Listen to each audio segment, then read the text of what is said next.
kitchen table talk. We're going a little political because after all, we are in the middle of an election cycle. And Mitt is it. And Mitt is it. Yay for Mitt. We don't know who the veep is. I have my fave that I would like him to choose. And I'll reveal that a little bit later. But today, an interesting thing happened over the weekend. Michelle and I read the same article and had completely different takes on it, which is so funny when that happens.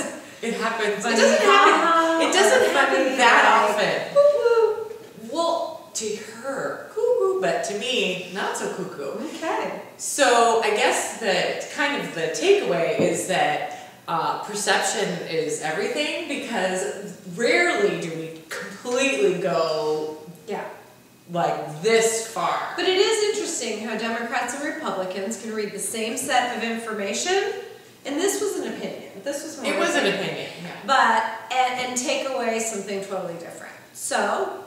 Okay, so explain the piece. Explain the piece? Well, I thought you were going to explain the piece. Okay, I'm going to explain the piece. The piece is called Ayn Rand Loving Right is Like Teen Boys Gone Crazy. It's an analogy about how there is a role for government. Yes. And that is an important role in our society, because it's like if teenage boys took over America. They would want to play their Xbox, leave their dirty socks everywhere, not put a dish in the dishwasher ever. It's about the same things that we deal with in terms of parenting with our own children. It's like we have to set certain boundaries and expectations so that our kids meet them. Otherwise, if it was about doing what they wanted to do all of the time, then we'd be in big fat trouble. Raising a bunch of heathens. So this is the thing. We liked the article because it did the family to society, bigger picture analogy, which we like.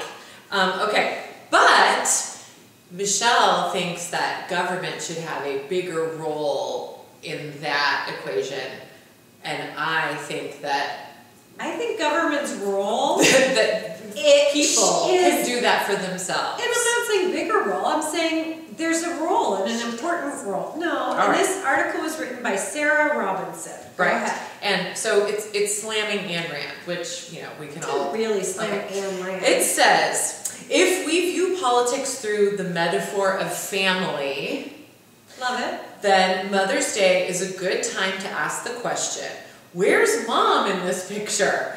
Where are all those dirty socks and pizza boxes doing in the living room? Seriously, it looks like a frat house in here. Who's been drinking the beer I hid in the basement fridge? And sweet Mother of God, how did we end up letting the 16-year-old boys take over the entire household? I mean, hysterical. So this is what drew us into reading this. But our takeaways are very, very different. So, that said... What was your takeaway? Well, I just don't think that government is the one to mother us through the process, and you think that we need to have the big fat mother government coming down on us and making sure that we do what we're supposed to be doing. 99.9% of my life, the government doesn't tell me anything. I come home, I buy the food I want, I do the deal I want, I drive on the roads. There are speed limits so that I don't drive and kill someone else. I know, but everybody knows that. I mean, we all... labels on food that tell me what is healthy and what is not. I think that government does have a role of making us an informed electorate, and then I get to make choices. I don't get to do what I want. We were talking about trash cans. I told Debbie that I bring in my trash cans because, yes, I'm a courteous neighbor, but because I also have association rules that say I can't leave my trash cans out all week. And she said, well, you would do that if the community association didn't tell you to? And I said, she would. I would, but there are plenty of other people that would not. And that is the difference. You and I, and all of you, I'm sure, would just self-regulate. And that's super duper. Love that concept. I believe in you. But I'm sorry, there are people in this world that will push the limits and get away with what they can because, you know what? No one wants to be told to bring in your trash cans. No one wants to be told you can't throw trash out your car window. Guess what? It's prettier for your car to not have the trash in there for a little bit, and you just toss it out the window. Hey, what's wrong with that? I don't want big bad government telling me I'm not supposed to pollute. Well, guess what? It's learned behavior, Okay, and society has to say that is not okay. Just like corporations aren't allowed to dump all their crap in the rivers and streams to pollute our water. What I'm saying, as an individual, I do not, before I throw my cigarette butt out the window, think, oh gee, I shouldn't do this because the government is going to get me. I think, ooh, this is not a good idea. But they didn't in the 60s. Everyone threw their cigarette butts out the window and their trash out the window, and what happened was government spent money saying, don't pollute, you know, be a good neighbor, and put trash cans everywhere, and guess what? It was learned behavior over time, and now society understands that that is wrong. Yeah, for me, it was my mom going like, wow, no, don't do that. Your mom used to throw cigarette butts out the window too, until she learned that you're not supposed to. You can go to Thailand where the government doesn't tell you not to pollute, and guess what? They pollute. Okay, so now I would like to digress from this thing because this is, we have another no, absolutely not. You never win. She just keeps going, oh, and it wears you down until you're just like, okay, whatever, I'm so tired. I don't understand why you don't understand that there is a role for government. There is. No one's going to come out and arrest you for leaving your trash cans in the street. It's just not all-encompassing. But you shouldn't worry about it. If you play by the rules and you're a good neighbor and you live your life and you do your thing, no one bugs you. I don't have anyone knocking on my door. So this is why things like the Patriot Act maybe shouldn't bug you so much, because if you're not doing anything bad, then who cares if you who listens to your stuff? That's an invasion of my privacy. Okay, so listen. So here's another thing that we have to talk about, because we do have election going on, and everyone is raising tons of money. And I love George Clooney, you know I do. The salt and pepper hair gets me every time. But George Clooney had a big fundraiser at his house for your boyfriend, and they raised $15 million in one night. Okay. I'm kidding. Because every liberal actor in the world wants to pay $40,000 to have dinner with George Clooney and the president. Okay. By the way, $15 million, I think $15 million could be put to better use by the Sean Penns of the world doing something in maybe Haiti or, you know, on Skid Row that might be a little more useful than putting it into the president's coffers, when, by the way, he does have the biggest microphone in the country and can run his campaign like this instead of with $15 million. Okay, so... It makes me disgusted, the whole fundraising for campaigning deal. Hate it. Just hate it. So, think it's wasteful and it grosses me out. I don't care if Mitt's doing it or Obama, really, but this particular story just got my goat a little bit. And I'm going to say... Anything to say about that? No, I'm a little tongue-tied, because overall, I agree with you. I think the amount of money being raised is grotesque.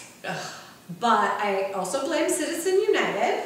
And I think that campaign finance reform and public funding needs to be a national conversation, because these are the rules that are set right now, and they're both just playing by the rules. Mitt Romney is going to be raising more than $1 billion, they say now, because he has, you know, all of these corporations and... Okay, so here, as a mom, this is what disgusts me. It's extra gross because we're in the middle of a recession and everybody is just like trying to keep it together, and it's just so disingenuous right now.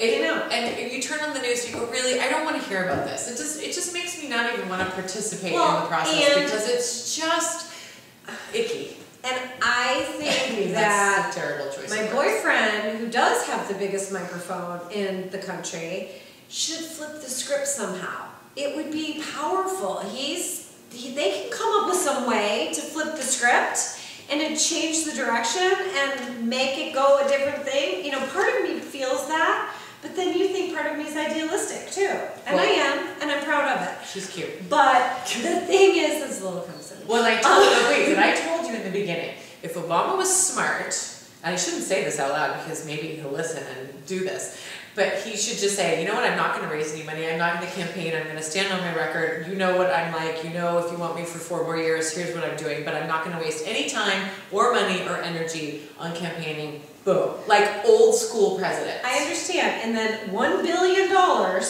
would be spent trashing him without him responding. Trashing him, really? Well, that's what they're doing. Okay, do you want to hear who my vice presidential pick would be? But can I first say, in a hypothetical, I agree with you. And I wish you would flip the script. Wait, twice in one conversation you agree with me? Well, because it was about the same thing, sort of. Okay. But I do think that they should think outside of the box and do something. Do something. And the whole country would be like, I might faint. Yeah. And you would think that he had some... I would like him better. Really? Okay, so here's what I think. Speaking of flipping the script. She'd never vote for you, but she'd like you better. I wouldn't. Sorry. Okay, like here's the thing. Things are already, yeah. Okay, go ahead. Condi for VP. I like it. Because then all y'all wouldn't have get to say, we're racist, oh, you're going there, you're going there. I mean, I'm just saying. I think it's genius. So that is I'm just throwing it out there. Okay. She would not scare me at all. Oh, great. Okay, so this is what I think we should... Because she's got a brain. Like other ones, like Michelle Bachmann, how about that? The whole Switzerland thing, was that delicious? Did you hear that whole story? Oh my gosh. Okay, for moms who haven't heard, last week, Michelle Bachmann got her Swiss citizenship. But Michelle Bachmann, who's so brilliant, had no idea that that meant she could never run for president again, and that it was kind of unpatriotic for someone who asked for the Attorney General to investigate all of Congress to judge them on some American, like, rating system. She just failed. Okay, well maybe because Switzerland is neutral, it's the exception. The dual citizenship. Well, no, her husband I think is Swiss, but it doesn't matter. Like, what a ding dong. Like, she doesn't get it. Like, did you read the Constitution? You walk around waving it all the time. Oh my God, poor Michelle. Well, you know what? Whatever. She's a great mom. There you go. Okay. I agree with you. So, I want to hear from the moms. I don't know about you. Who the veep should be, you know, if you're playing on my team. Because Marco Rubio's another consideration. I know, who I like too. There's lots of good ones out there. And also about this whole campaign finance thing. I want to hear what moms in America think about all this money raising. Maybe you think it's a good idea. I don't know. But we'd like to hear it because it's a good discussion to have. So go on our site and let us know your opinions because we care.